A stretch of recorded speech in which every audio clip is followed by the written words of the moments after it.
आपका फिर से स्वागत है। मैं Vivek Bindra, motivation speaker, leadership consultant और बिजनेस कोच। पीछे आपने मुझसे पूछा ये अडॉप्शन कर्व और मार्केट इवैल्यूएशन क्या होता है।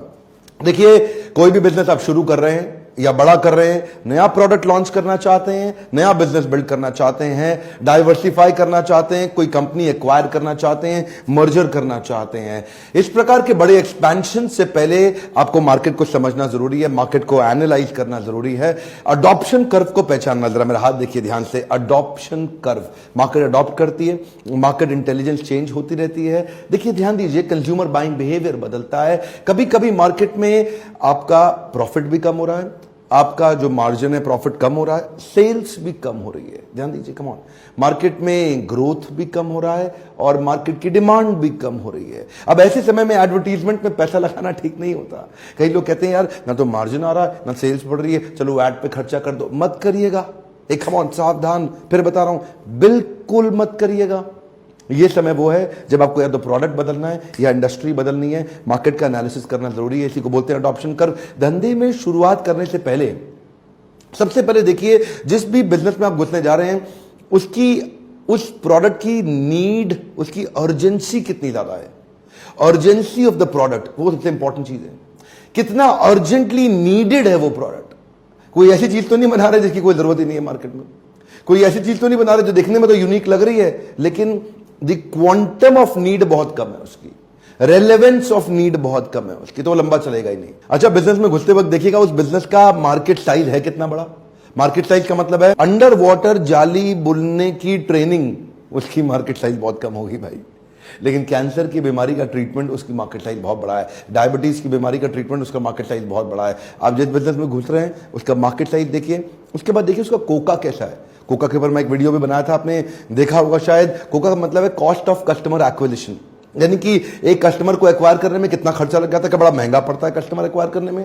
तो आपकी स्केलेबिलिटी ड्रिवन कॉस्ट भी ज्यादा आएगी। तो मार्केट में घुसने से पहले 2 बार सोचना पड़ेगा, 4 बार सोचना पड़ेगा। नया कस्टमर पकड़ने में कितनी मेहनत, देखिए एफर्ट भी एक कॉस्ट है, पैसा भी एक कॉस्ट है, मेहनत भी एक कॉस्ट है, धन जो लगता है वो भी एक कॉस्ट है। दोनों कॉस्ट को इवैल्यूएट करिए। अच्छा, अब आप बिजनेस के बारे में सोच ही चुके हैं ना कि आपको करना है, तो एक कॉस्ट ऑफ कस्टमर डिलाइट भी चेक कर लीजिए। कॉस्ट ऑफ कस्टमर सेटिस्फैक्शन कह लो या कॉस्ट ऑफ कस्टमर डिलाइट कह लो। इसका मतलब क्या हुआ कि एक कस्टमर पूरी तरह संतुष्ट और खुश और अच्छा महसूस करने में आपका कितना पैसा, कितना समय और कितनी ताकत लगने वाली है, बड़ा महत्वपूर्ण है समझना। कि कई बार क्या होता है, कुछ ऐसे बिजनेस हैं जिसमें बहुत बड़ी चुनौती है कस्टमर को डिलाइट दे पाना, क्रिएट कर पाना। आपके लिए कैसा है वो, एक तो हो गया मार्केट के लिए कैसा है, दूसरा आपके लिए अगला है कि जो प्रोडक्ट आप डिजाइन करने का सोचा है आपने, जिसको एनविजन किया, वो यूनिक कितना है, वो कितना distinct, clear, unique, absolutely different and most needed. Most needed की बात तो मैं पहले कर चुका हूं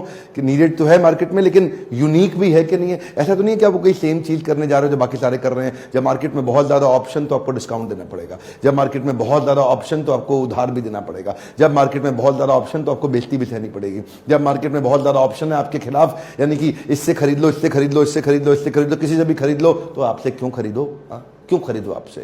कोई जबरदस्ती है कि आप इसे खरीदो? रिश्तेदारी में बेच लेना जाके, मैं तो नहीं खरीदता, मैं तो इससे लेता हूँ, डिस्काउंट देता है। ऐसा सुनना पड़ेगा आपको। थोड़ा अनफेयर बोलता हूँ ना कभी कभी, लेकिन ऐसा कड़वा सुनना पड़ेगा। अगला पॉइंट है, इसको बोलते हैं स्पीड ऑफ ट्रांजैक्शन या वेलोसिटी या स्पीड टू मार्केट। इसको भी समझना पड़ेगा। अलग अलग मैनेजमेंट यूनिवर्सिटीज मैंने देखा है यूरोप में और यूएस में अलग अलग तरीके से बोलती है। ये जो स्पीड ऑफ ट्रांजैक्शन है, ये जो वेलोसिटी है, स्पीड टू मार्केट का मतलब क्या है? कोई चीज आप शुरू करना चाहते हैं, वो शुरू करने के बाद उसका पहला रियलाइजेशन ऑफ मनी, यानी कि इन्वेंट्री टर्नओवर कह लो, जो राशन की दुकान में सामान रखते हैं, इन्वेंट्री रखते हैं, उनका इन्वेंट्री कितनी तेज बिकता है, कितनी जल्दी बिकता है। ये 1000 रुपए का माल रखा है मैंने किराने की दुकान में, ये 1000 रुपए का माल एक महीने में कितनी बारी बिक जाता है। यानी कि फटाफट बिक रहा है, तो माल गया, नया माल आया, भर दिया, माल गया, नया माल आया, भर दिया। ब्लॉक 1000 ही रुपया हुआ, लेकिन ये 1000 रुपया महीने में 20 बार घूम गया। तो यानी कि इन्वेंट्री टर्नओवर बहुत तेज है। देखिए, ये ना कॉन्सेप्ट को समझना जरूरी है। दूसरा, अपफ्रंट इन्वेस्टमेंट भी चेक करिए। जब आप बिजनेस करने जा रहे हैं तो आपकी जो केपेक्स इन्वॉल्व कितनी है। क्या आप ऐसा बिजनेस कर सकते हैं? केपेक्स ओपेक्स समझते हैं ना, एक वीडियो में पहले मैंने थोड़ा सा तो बताया था। केपेक्स मतलब कैपिटल एक्सपेंडिचर, ओपेक्स मतलब ऑपरेटिंग एक्सपेंडिचर।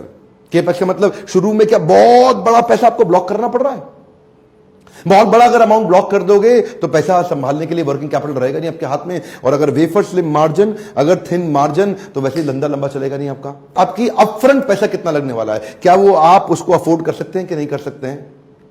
फिर एक और चीज का ध्यान रखिए कि क्या आपके बिजनेस में अपसेल और क्रॉस सेल करना कितना पॉसिबल है। क्या आदमी एक चीज लेने आया, क्या वो 3-4 चीजें और भी ले सकता है। शेविंग रेजर लेने आए तो क्या शेविंग ब्लेड भी लेके जाएगा बाद में, क्या शेविंग क्रीम भी ले सकता है, क्या वो आफ्टर शेव लोशन भी ले सकता है, क्या वो बॉडी वॉश या शावर जेल भी, कितनी तरह की चीजें हैं जहां पे अपसेल या क्रॉस सेल। मैं ये पूछना चाहता हूं, तो छोटा सा एक उदाहरण है, मैंने मैकडॉनल्ड्स का एक वीडियो में उदाहरण दिया था कि आप बर्गर खरीदने जाओ तो फ्रेंच फ्राइज बेचने की कोशिश करती है वो जो यंग लड़की रहती है वहां पे। क्वेश्चन ये है कि क्या इसमें अपसेल भी किया जा सकता है। कोई आदमी 1 लाख की आइटम लेने आया है, उसको अच्छा लगे तो 5 लाख की ले ले, 10 लाख की ले ले, 2 लाख की चले, 4 लाख, कुछ ऊपर का सेलिंग भी हो जाए क्या उसमें, कुछ वैल्यू एडेड सेलिंग हो सकता है। देखिए पॉइंट्स तो मैं बहुत सारे देना चाहता हूं अडॉप्शन कर्व को समझने के लिए, पर एक बात ध्यान रखिए, क्या आप अपने बिजनेस में एंट्री बैरियर क्रिएट कर पा रहे हैं। एंट्री बैरियर का मतलब क्या है, जहां से मोनोपोली क्रिएट किया जा सकता है। ये मोनोपोली क्रिएट करना बड़ा मुश्किल है, जिससे आप थोड़ा सा एवरग्रीन और longer duration of sustainable business build कर सकें। कितना ज्यादा लंबे समय तक ग्रीनरी आप मेंटेन कर पाएंगे अपने बिजनेस में। ग्रीनरी मतलब वो हरे हरे पत्ते, जो हरे हरे नोट, कितने लंबे समय तक आप मेंटेन कर पाएंगे जो आपके पास आते रहे। ऐसा तो नहीं कि साल 2 साल के अंदर कोई भी आया, कॉपी मारा, आपको उड़ाया, खत्म कर दिया आपके ट्रांजैक्शनल बिजनेस को, गेम ओवर। आपके कस्टमर को कितना ग्रेटिफाई कर पाएंगे जिससे आपका रिकरिंग रेवेन्यू मॉडल बिल्ड हो जाए और आपकी सस्टेनेबिलिटी बनी रहे। ये बहुत इंपॉर्टेंट है, क्योंकि कोई भी ट्रांजैक्शनल बिजनेस के अंदर आएगा आपको 1 मिनट में उखाड़ देगा। मैं रिक्वेस्ट करूंगा, पहली बार में बात समझ में हर एक को आना बड़ा थोड़ा कठिन होता है, मेरी स्पीड भी ज्यादा रखता हूं, टाइम ना लगे, 2-3 बारी वीडियो को घुमाइए, इसको देखिए, इसमें कई इंपॉर्टेंट टिप्स हैं जो आपको नए तरीके से सोचने में मदद करेंगे। अडॉप्शन कर्व को समझना, मार्केट को एनालाइज करना जरूरी है।